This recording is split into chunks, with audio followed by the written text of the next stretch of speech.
Drug traffickers growing coca are increasing their hold over the jungles of the Peruvian Amazon, an indigenous group is warning, with its leader found dead earlier this week after allegedly receiving threats from criminals. The body of the indigenous Cacatebo group's leader, Mariano Isakama, washed up on the banks of a river in the central Aguaisha region, 3 weeks after he went missing, according to the Cacatebo. He had been shot.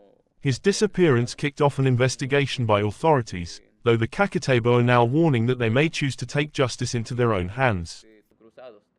We're suffering from the encroachment of drug trafficking into our ancestral territories and around our reserves, said a Cacatebo member, Marcelo Edicio, in a news conference. Isakama, 35, had received nearly constant threats from drug traffickers operating in the area, according to Edicio. Criminals will offer money to indigenous groups, who often live off subsistence farming and forestry, in exchange for letting narcos operate in their territories, Edicio said.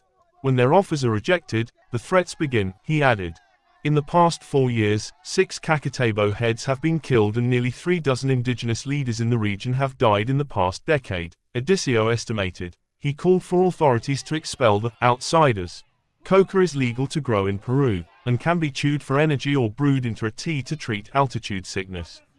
However, some 90% of Peru's coca leaf crop goes to producing cocaine, according to police and analyst estimates.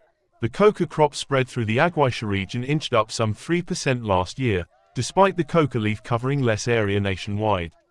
Peru is a top coca and cocaine producer alongside Colombia, and its less populous regions, such as indigenous territories or the Amazonian nature reserves, have become attractive to drug traffickers.